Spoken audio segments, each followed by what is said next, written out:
Hello, everybody, and welcome to Dattitude. We apologize for the lateness of the show. The host is having some technical issues and probably shouldn't be operating electronic equipment, but that's okay. Here we are for Dattitude, episode 191. Thank you to Larry Holder for holding on for so long, sir. Great pun. And just like the old days when we would do Duncan Holder and have to set up some of those random cameras on the fly. We should never be engineers for shows. But I mean, that's kind of the way of the world now. Everybody who does things from their house, at least you have like a cool background. I just have a doorway and some pictures in my background. Every time like I come on, and which is most of the time, like I get on and I make sure that everything's working right, and I got everything set up just right. It's like everything's great. We're ready to go. The one time like I come in at like 9:54 or whatever and say, okay, we're just gonna wing it. Oh no, you ain't winging nothing today, pal.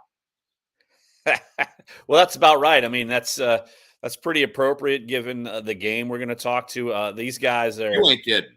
They can't wing anything, and they're just both two quite mediocre teams in the worst division. Maybe the NFC South has something to say. Close. Wing-a-ding-ding. That's where we are. All right. Anyway, we're going to get to the Saints-Falcons talk. Before we are done today, we are also going to talk about the NFL in Week 12. More specifically, we're actually just going to talk about tomorrow's games. And maybe we'll bring back the Black Friday game into it. We'll see how it goes. But that's what we got. If you want to leave a comment, feel free to do so if you're watching on YouTube or if you're on Facebook. And yes, restrictions. It is Central Time. Again, we apologize for the delay. We thank all of you for coming on. All right, let's get to Saints Falcons. And Larry, you look at these numbers down on the screen. These teams not only have been, to me, I didn't even need to see numbers, but they've been mirror images of one another. And then when I did the numbers and put them on the screen, I'm like, wow, they really are mirror images of each other. Within two on both offense and defense in their rankings, and you look, and they both have similar, running and passing the football. I having trouble. The Falcons, though, I gotta say, if you're a Falcons fan or a Saints fan, I think actually being a Falcons fan is probably more disappointing than being a Saints fan. Well, maybe just in general in life, yes. But I would say that I think expectations for the Saints were higher than what they were for the Falcons. And when you look at the records of both teams, I would say, okay, the ceiling for, I say it every week almost on the show, I thought the ceiling for wins for the Saints this year would be 10. I thought the ceiling maybe for the Falcons for wins would be 9. Both are achievable, so I figured both would be okay at times and stumble at times. And yeah, it's funny in that you have two offenses that don't seem to really put it together consistently.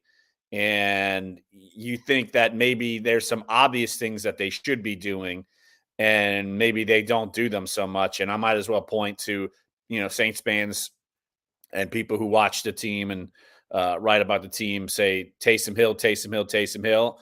Guess what? The people are saying that. Wait a minute. Who are you talking about here? Bijan Robinson, Bijan Robinson, Bijan Robinson. Yeah, what am I talking about here? Right. Jim Derry. Right, exactly. No, I agree. I hear you. And I'm definitely on you with that because, I've been one of the ones screaming, I don't have Bijan Robinson in any fantasy league or anything, so it's nothing about that. But it's frustrating. And look, even if you dislike the Falcons, sometimes you're just a football fan and you're screaming at Arthur Smith like, what are you doing? I get Tyler Algier is a decent back, and he is. He's a decent running back. But he's a complimentary guy to the guy you drafted at 8th overall. I mean, use the guy in the red zone. And I don't understand what they've done with some of these things going on. And is Atlanta going to get any better? I don't know. But we talk about the Saints. People want to talk about Dennis Allen. I think Arthur Smith is way worse. I think what he's done with this team this year, I hear what you're saying about win potential and all that, and I don't necessarily disagree, but just watching the Falcons just kind of plod around is way worse than the Saints, in my opinion. Yeah, I think the Falcons are a bad version of the Titans when the Titans were good. Like, that's what Arthur Smith tried to build with the Falcons. Because you look at the Titans, they tried to ride with Ryan Tannehill. Now that's done, but they wanted it was Derrick Henry, run the football first, play good defense. I mean, that's kind of what Arthur Smith was trying to design with this team. And now the defense has gotten better, and I've always liked Ryan Nielsen as a coach, and they've gotten some better pieces defensively, and they've gotten better defensively than they had been to start the season. But offensively, it's still a question. And now, when you look at the Saints, I would say both sides of the football become a question now that you don't have Marshawn Lattimore. Who knows how long he's going to be out. He's going to be out this week. And Dennis Allen's publicly complaining about the pass rush. So if you're hindered now in the back end with your shutdown corner out, even though you got two viable corners, and I think they're better off maybe than other teams might anticipate. But still, you got question marks on both sides of the ball for the Saints. So where do you go from here? Or would you publicly, when all the problems you're having, talk about Cam Jordan and Carl Granderson when you have so many other issues? Well, maybe they should blitz more or be more effective doing that. I mean, that's that could be part of it as well. But it's here's the thing. I dive into all the numbers to keep track of all this stuff. It's the Saints' pass pressure was going down last year. Now the sack totals were fine, but the pressure percentages were not as good as they had been in the previous bunch of years where they were one of the better teams. And so the trend was falling. It's almost like, all right, well, I guess they tried to address that in drafts, plural, and it hasn't really stuck with either, say, Peyton Turner, or you can look at the decision to let Trey Hendrickson walk and try to bank on Marcus Davenport. That was a bomb out. Brian Brzee, after starting well in the first couple of games, he's slowed down as a pass rusher. Foskey hasn't been a guy, so it's like they've tried, but they haven't gotten the right pieces, even though they knew that was a problem, and it's still a problem. That's kind of called scouting. You blame your scouting department then. I mean, you bring in, that's kind of your own fault, isn't it? All right, Donnell D. Watt says Dennis Allen is the problem in a weak division, can't seize control. Well, speaking of seizing control, what the headline says is the Saints have a chance to take full control of this division. No, really, they do. If they win this game, especially if they win and the Buccaneers lose to the Colts on Sunday, then the Saints would have a 2-game lead in the NFC South with just 6 games to play. So that's where this team is right now. All the flaws, all the things that have gone wrong for this team, you could talk about them all day long. But in the end, we're sitting here in Thanksgiving week, and the Saints have a chance. And I stress a chance, because we're going to get to our predictions at the end of the show. But they have a chance to really take command in this division just by winning on Sunday. That's all they need to do. Command is maybe a relative term, but yes, in terms of actually, yes, games ahead, yes, they certainly do. And it's a similar refrain we've been saying, though, for weeks and weeks and weeks. And you and me have fallen for the trap and been duped by the trap. a few times, the trap, for sure. Exactly, a few times this season, and so that's the danger with this. And I was thinking actually before we hopped on, and I was thinking, man, what if you look at, say, the mediocre teams in the NFL, and there are actually, if you listen to what Tom Brady has to say, he says there are a lot of them, which he's not totally wrong. But look at the teams that are, say, 6-4, 5-5, that sort of thing. It's like, which teams actually you're thinking, okay, maybe these teams are getting better. And I probably wouldn't point to the Saints. I probably wouldn't point to the Falcons. Now, if the Falcons won, maybe I would point to that and say, all right, maybe Desmond Ritter's getting it right finally, and say they use Bijan Robinson. But, you mentioned a team like the Colts. I think they're actually getting better. Like, well, they're better than I think anyone expected them to be, because they were supposed to be like a 3 or 4 win team, and they're clearly better than that. Right, like the Broncos are getting better now. They're 5-5. Right, like the Bengals are 5-5. I think their season is in a heap given what happened to Joe Burrow. But they're, and then I think, what is it? The Bills are now 6-4, or no?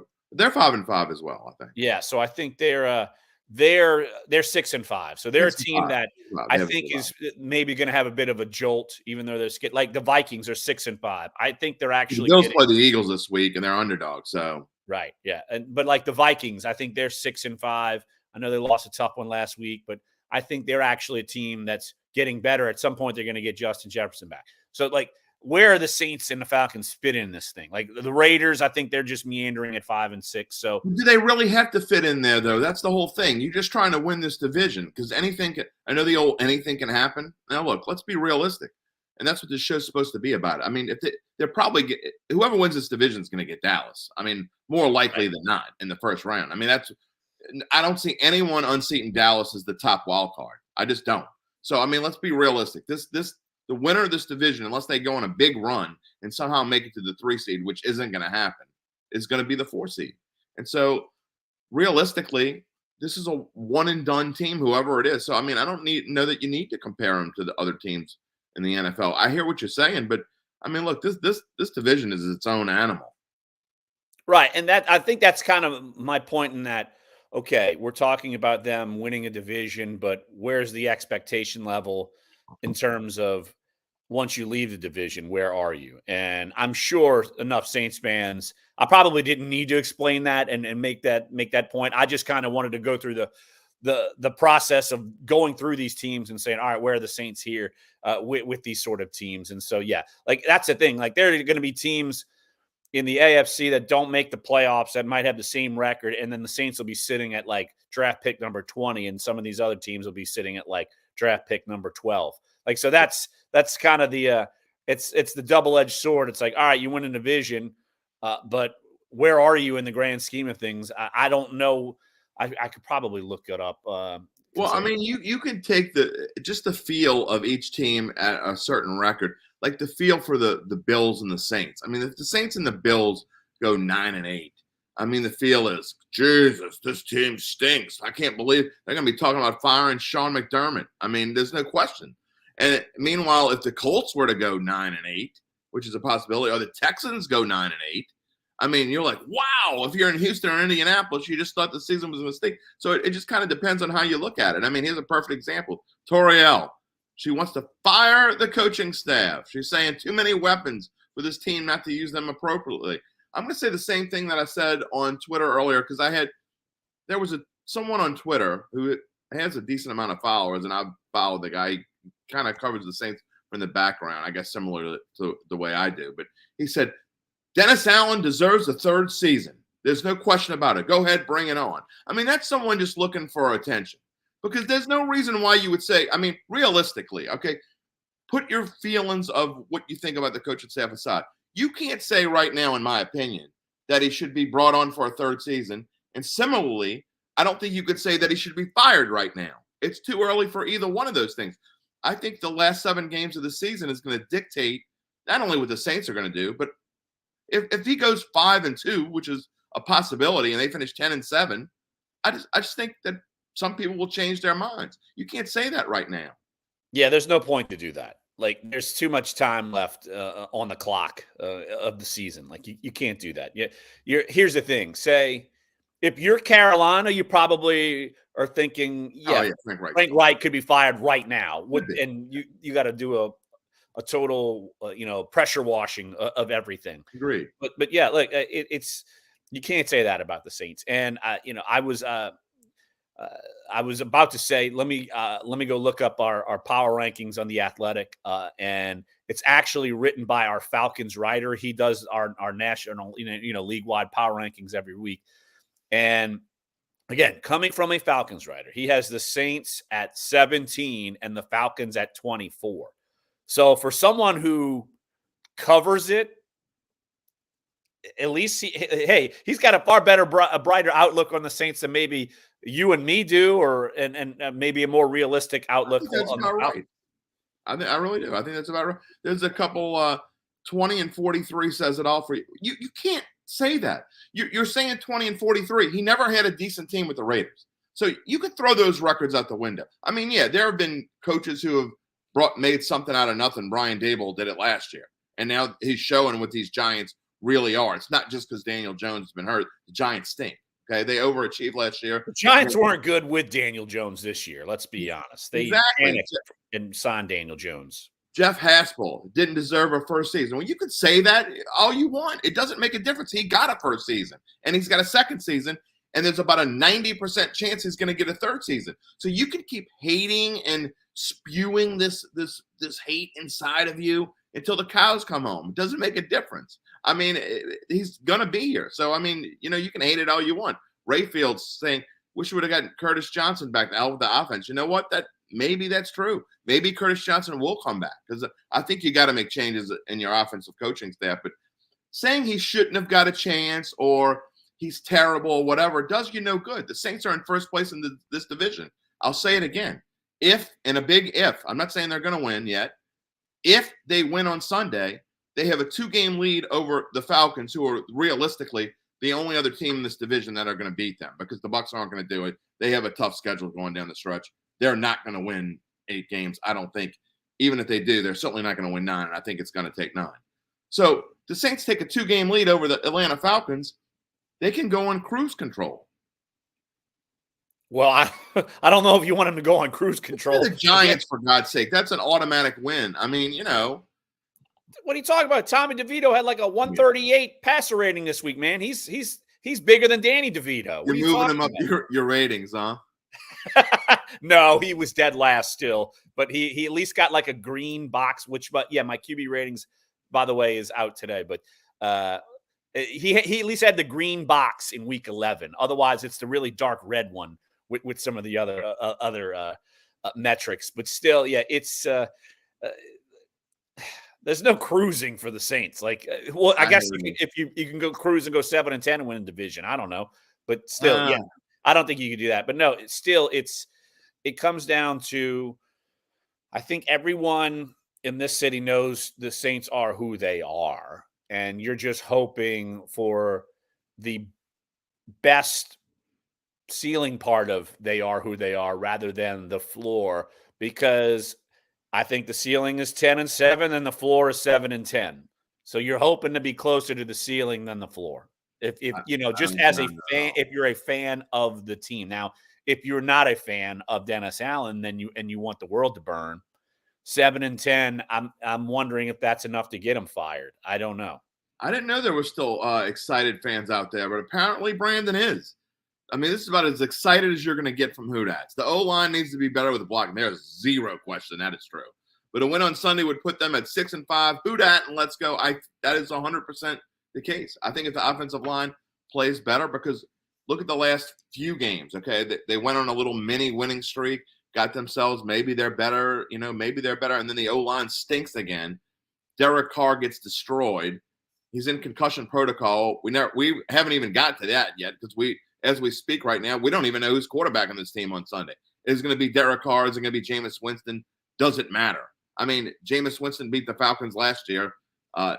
He needed a little bit of help there at the end, but he got it, and he made it happen. Doesn't matter who the quarterback is this weekend. I almost feel like we're asking, does it matter like it's New England? Like, does it matter if it's Mac Jones or Bailey Zappi? Like, they both stink. No, look, I think that either quarterback is capable of putting together, a hot hand on a game day and winning. Like, and it's not like Atlanta is this overbearing team. So I think that sense, would you trust Derek Carr more than Desmond Ridder? Probably. Would you trust Jameis Winston more than Desmond Ridder? I don't know. He'd probably be a little more thrill ride. I don't know, but that's kind of what you're talking about here. So it's. You don't feel great about it regardless, but still, you probably feel like the Saints, at least Jameis Winston has had big-time success. Desmond Ridder, not as much, even though as a quarterback, he's won a few more games than maybe you might have thought. I think Jameis Winston, just my opinion, I think Jameis Winston is much better than Desmond Ridder. I think Desmond Ridder is a mess. And I think you want to talk about wasting draft picks. At least with Bijan, they're wasting draft picks because they're not using them right. Desmond Ridder, they wasted draft pick because he's not good. But he wasn't a first rounder, so that's not a waste. Jeff says they play without passion. That bugs me. That's coaching. I mean, I can't deny that. I mean, you can't. I agree with that. Like, I agree. I think if they played with passion, they'd be 7-3 right now. I agree. And you know what? I feel like that has seeped into the defense. That's the problem. Like, the defense was playing with passion, And even though I know they got the 5 turnovers against the Bears, still it's Tyson Bagent. Like it's not, it's different. And so in a crazy environment like the Dome, like that's tough for any kind of quarterback, much less an undrafted rookie guy. But still, like I feel like the defense is lacking passion. Like the first half of the Vikings game, what was that? Like if that side of the football is lacking passion, you're in trouble because that's supposed to be your strength. They did the same against Jacksonville. They didn't show up in the first half, and then all of a sudden decided to play in the second half and almost won the game. I mean, why do you need? Why do you take first halves off? I mean, that's not, again, if it's a one game thing, you can almost excuse something, but this is it's getting to the point where it's a recurring pattern. I mean, this team doesn't, if they put together a solid game offensively and defensively, like in the same game, and they did that for multiple games in a row, I know this sounds crazy, but I think they'd be in the top 6 or 8 teams in the league if they put together a good offense. And I'm not even saying great. A good offensive game with a good defensive game all in the same game because they still haven't done it.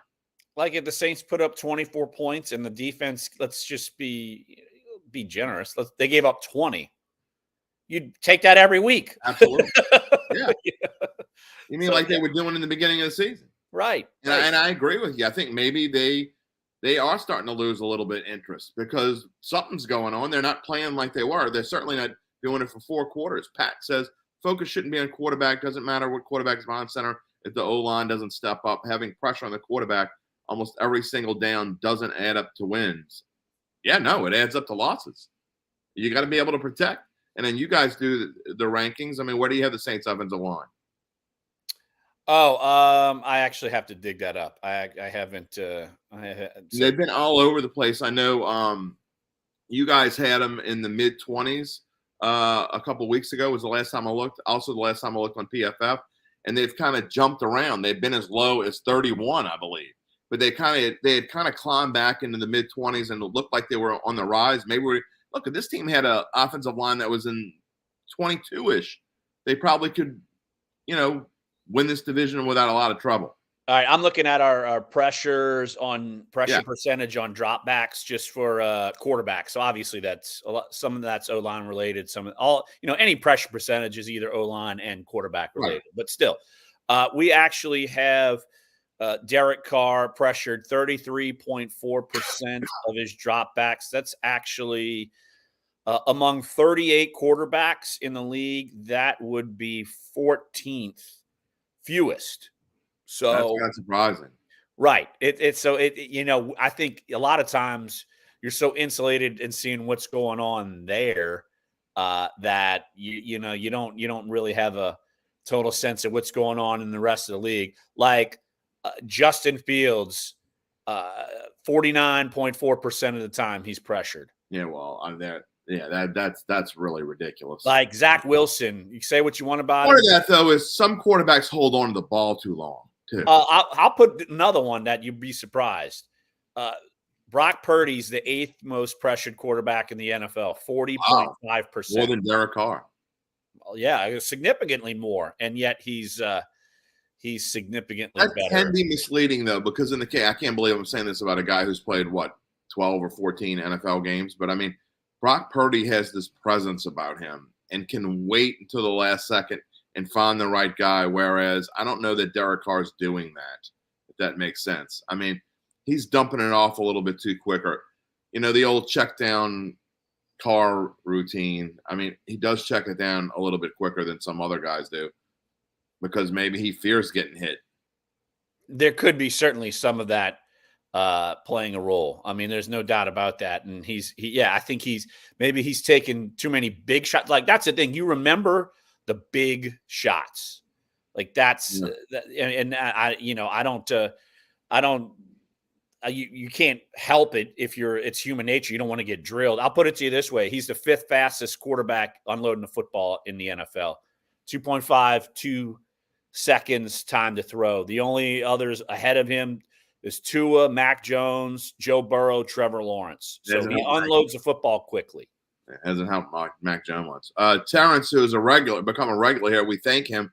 We thank you, Terrence, for joining us here on Dattitude every week. Usually on Friday. We're here on Wednesday because, I mean, I know Larry doesn't get any days off, but I actually do. But I'm working anyway because I got to do play-by-play on Friday night. But we're taking Thursday and Friday off here. Happy Thanksgiving and Houdat. We say the same thing to all the people who are our regulars. And if you're new to the show, we appreciate you joining us. Again, we're usually here on Friday mornings at 10 a.m. We're doing it on Wednesday. Second week in a row, we're here on a Wednesday. But we'll be back to our regular Friday slot next week. Before we move on, because I do want to talk about the NFL, we're going to make our Saints-Falcons prediction at the end of the show because we are going to move on and talk about Thursday's slate of games. I find there are some interesting games. Even though there are big spreads, I find some interesting games in there. We'll talk about those in just a minute. But before we move on, as much as people harp on how bad the Saints have been on offense, I mean, you still look, they're ranked 13th. I mean, you don't want to brag about being average because you're basically just, it's like getting a B- on your test and you go home and your dad says, you should have got an A. I mean, and I know people feel that way, but they're 11th in the league in passing offense. It's not like it's been terrible. People want to talk about how bad this passing offense has been, but trying to find the glass is half full. I mean, when you got an 11th ranked passing offense, it's not that bad. No, it's certainly above average. I mean, there's no doubt about that. But I'm going to turn to this. Yards is one thing, points is another. So that's of course where I'm going there, and I'm going to look now. I think they're like 18th or 19th. I'm scurrying through. Let's see here. They're averaging 21.4 points per game, and so that's definitely middle of the road. I don't know why. Yeah. It's like 18th, I believe, if I remember correctly. I haven't done my trends column yet. We're on live TV. That's okay.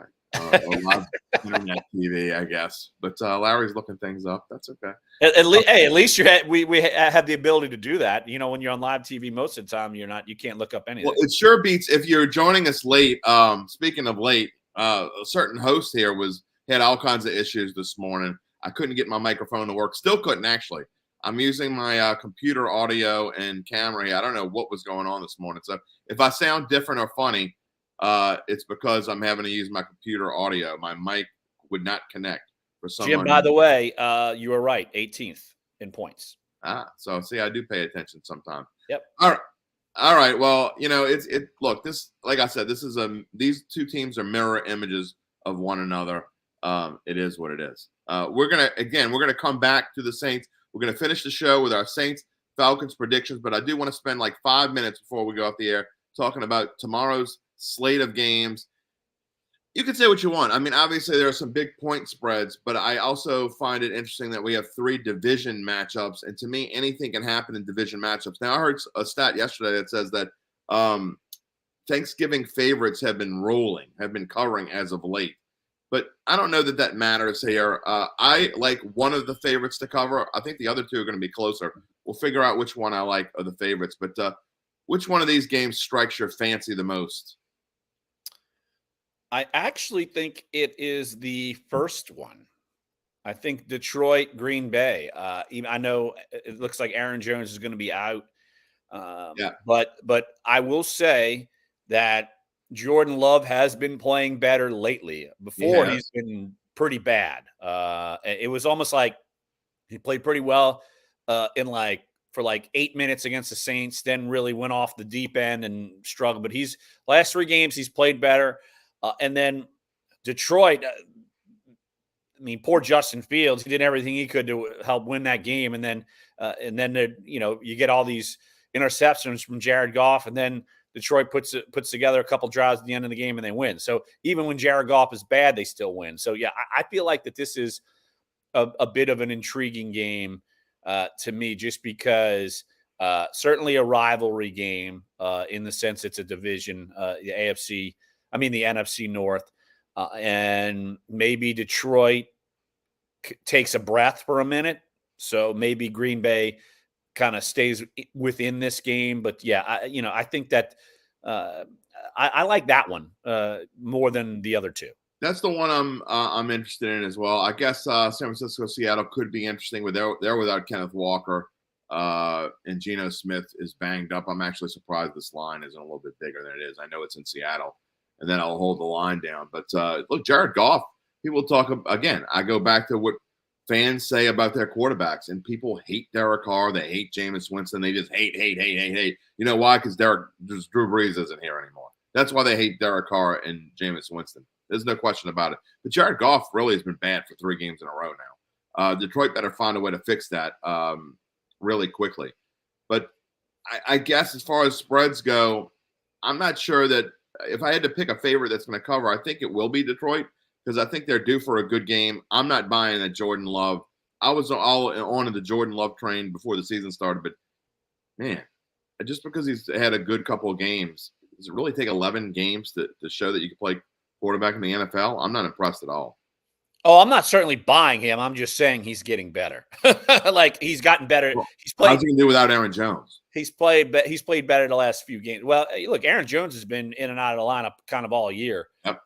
I mean, I'll just put it to you this way: you look at Jordan Love, 59.7 completion percentage. It's one of the worst in the NFL. Like that's the fact that he actually still helps them is pretty remarkable. He just comes up in bigger spots when they need him, so his rates feel like they're a little bit higher. But yeah, when you look at what's helped Jared Goff, I could tell you is that they have a 2-headed monster running the football. Like they can run all over the people, and I think that's something that Jared Goff, because before that Jared Goff has had to play well, and he's played well for seriously a year now. Like he started getting hot midway through last season, and he's played well throughout this entire kind of span. But yeah, the fact that they're running the football so well, and I don't think anyone is ripping their Jahmyr Gibbs draft pick anymore. I think that has become something that they needed and really has worked out. And of course, David Montgomery's played well, and now he's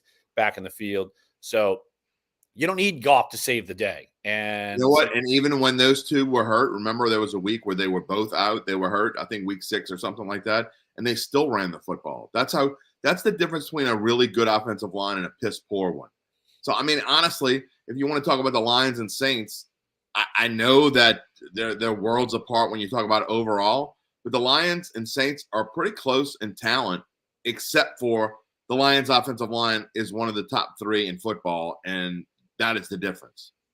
Well, there's a reason why one offensive coordinator among those two is a hot name to be a head coach, and one is about to be fired and never hired as a head coach. So take it for what it is. You got a point. I like Detroit actually in this one. I think they cover the spread. I picked Detroit. I don't do spreads, but obviously I picked Detroit to win. I think that's going to be a fun game, though. I agree with you. I don't think they're going to win like 30-10 or anything, but I do think in the end they will win because by more than 7.5. Because again, they played so poorly last week at home. They're about to go on a long stretch. They're playing 4 out of their next 5 on the road, and we're going to find out a lot about the Lions going down the stretch. I actually don't think they're as good as a lot of people think they are. But again, we're going to find out about them. And I think they know with this stretch coming up, I think they're going to play their best football. They know how to win on Thanksgiving because they do it more than anyone else. By a little nugget for you, Larry. You like little nuggets. Yeah, love that. It's Thanksgiving. Lions win tomorrow.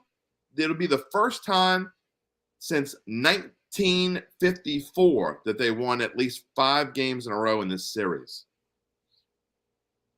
Interesting. So they have a chance to do that. Win 5 games in a row. 1949 and 1954, they won 11 in a row, and they haven't won as many as 5 in a row since. They won 4 in a row a few times.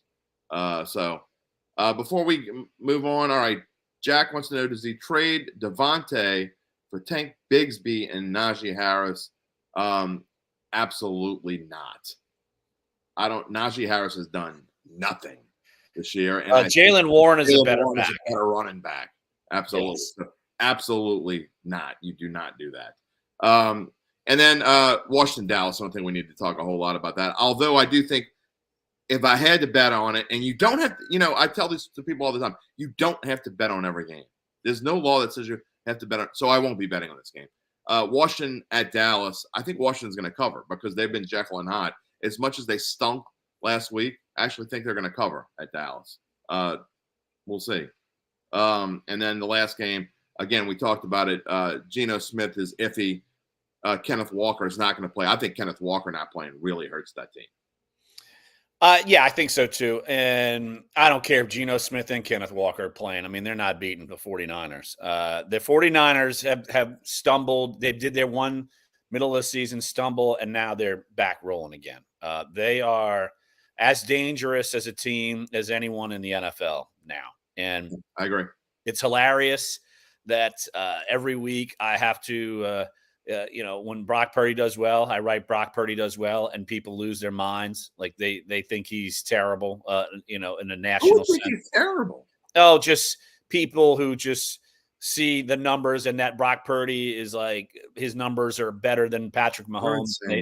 And they just lose their minds. It's like, have you watched Brock Purdy play? I mean, he can play. And they call him a system quarterback. Every quarterback is a system quarterback. Like Drew Brees was a system quarterback, right? I mean, it's I'm not kidding. It's silly. Like it's silly to even say that. Brock Purdy, if you watch, and I know you've always loved the film part of it and breaking down and going back through plays and looking at certain plays. I think if you really watch Brock Purdy, I think he's the next. I don't want to say Tom Brady because nobody's Tom Brady, but he's of that ilk. I think he has that in him to be a great Tom Brady and Patrick Mahomes, two great quarterbacks, two completely different kind of quarterbacks. So when I say that Brock Purdy is going to be of the ilk of Brady, I think he's going to follow kind of in those footsteps and play that kind of game. I think take command. I know it's only been whatever it is, 12, 14, whatever, however many games he started. But I really think this kid has a chance to be in this league for a decade. I mean, I agree. Well, what's great about it for the 49ers' sake, you've got him on the cheap for at least one more year. At least one more year. He's in year 2 of his rookie contract. So he probably wouldn't get paid until after year 3. So you can build around him for sure. And they certainly have done that. And so that's the key to success in the NFL. I mean, that's all. Seattle was able to sustain for a while because they didn't have to pay Russell Wilson. That's the key to it. And so, the 49ers are in that spot. And so, that to me, right now, if I would have to say, man, who do I feel the most confident with to win the Super Bowl? I would pick them. I've been Eagles. Before the season, I was Bengals. Obviously, that's not going to happen for circumstances. But, I was saying Bengals, Eagles. I'd love Jalen Hurts, but I feel like I'm taking 49ers or Eagles, I'm taking 49ers. And if I'm taking, it's either 49ers or Chiefs or 49ers or Ravens, I'm taking the 49ers. I think they're the best team in the NFL right now. I think I think the same thing that I thought in August. I think that the Cowboys and 49ers are the best teams in the NFC. I still believe that. I know the Cowboys are going to be a wild card because they're not going to catch the Eagles. Well, they might. The Eagles have a really tough schedule coming up. And the Cowboys still play them again. So it's possible, but I doubt it. I really think it's going to be a 49ers, Cowboys, NFC Championship game. And I think the winner of that game is going to win the Super Bowl. I still believe that. So we'll find out if I'm right. Real quickly, Miami and the Jets on Black Friday. Do you think the Jets, they have the 5th best passing defense. Are they going to quit or are they going to get new life under Tim Boyle at quarterback? Can they hang with Tua or not? I think they can. The Jets have really slowed down quarterbacks outside of last week. I think maybe they get a little reinvigorated now that Zach Wilson will never see the field again. But here's the thing, and I am dead serious. I think the Jets should be starting Trevor Siemian and not Tim Boyle. You know what's sad? As much as I bashed Trevor Siemian all last season and look, that dude had to go. He had to go. But you know what? I think you're right. I think he's better than either one of those two clients. Yes, I think so. Jeez. And that says a whole lot. I've at least seen Trevor Siemian win some games in life. Like Tim Boyle, no. That's really bad. Jando says playing a hurt quarterback has come back to bite us. You know what? I don't disagree with you whatsoever. I said before, I thought Derek Carr playing that Tampa game not only hurt him in that game, I think it's really kind of hurt him going forward. I think there's no reason to play Derek Carr this week. Absolutely not. There's no reason to play Derek Carr. That's a great transition as we get back to the Saints, about to make our Saints-Falcons pick here. I don't know how you feel. We're about to find out. But if I'm the Saints, put Jameis in there. Whatever happens, happens. Even if you lose, at least the one good thing you have if the Saints, if you lose, you're still tied for the lead, and you can go make things happen down the stretch. You don't like that you have to come home and play Detroit, but you're about to have a 3-game homestand. And 2 of the teams in that homestand are really bad football teams. So, look, if you lose, you lose. It's not the end of the world. There's no reason to play Derek Carr in this game whatsoever. I think that's a great point about playing him hurt. And he was not good against Tampa. And obviously we've seen that Tampa's not very good. So I think they just feared playing Jameis. I don't know. I think, and they got too much money tied to Derek Carr. I don't know. But, I think that's I don't get their fear of you say that word, and I think that's the right word.